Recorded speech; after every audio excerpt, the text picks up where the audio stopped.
The goal of this video is to help you put together simple ionic compounds.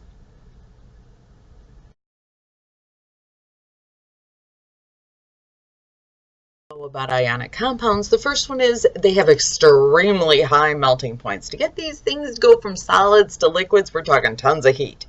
The second thing you need to know is they conduct electricity, and they conduct electricity if you dissolve them in water, and not all of them dissolve in water. That's a conversation for chapter 8. And they just conduct electricity in the liquid state.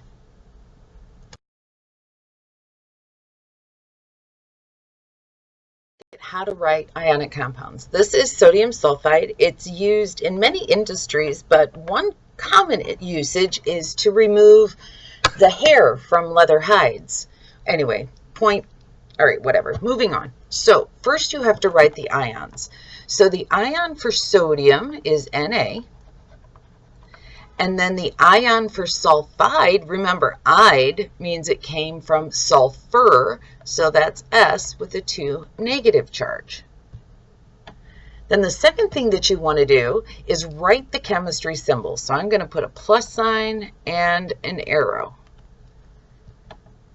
Once you do that, then you need to find the least common multiple. The least common multiple between 1, see this is a 1 right there, and 2 is 2. So what number times 1 makes 2? Well, that's 2. And then what number times 2 makes 2? That'd be 1. These numbers in front, these guys are called coefficients. Just like in algebra, if I wrote 2x, this is your coefficient. All right, the last step then is you need to use your coefficients as subscripts. So your formula says, here it says we need 2 sodium ions. So Na2, that means 2 sodium ions. Then this says we need 1 sulfur ion. So S. We don't write the ones. That's it. You're done.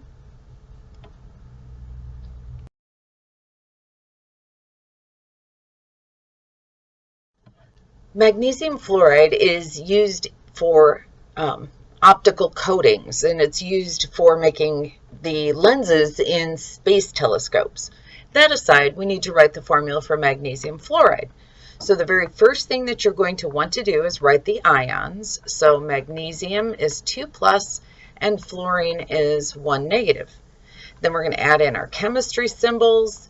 Then you write the least common multiple. What do I need to multiply both the 2 and the 1 by? Well, 1. I don't really need to write that, but it would be 1. And then this is a 2. So these coefficients then become our subscripts. We end up with Mg, 1 magnesium ion, because that says 1 magnesium, and fluorine, because this says we need 2 fluorine ions. Booyah, we're done.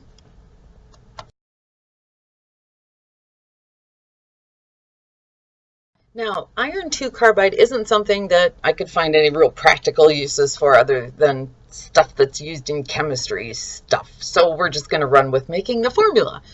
Well, iron is a transition metal, so the only way to know its charge is in its name. So this is the charge. The charge is always in parentheses. So it's Fe2 positive. And carbide came from carbon, and its symbol is -4. And then I put in the chemistry symbols, and the least common multiple between 2 and 4 is 4. So that says we need 2 of these, and that gives me 1 carbon. So our formula is Fe2C.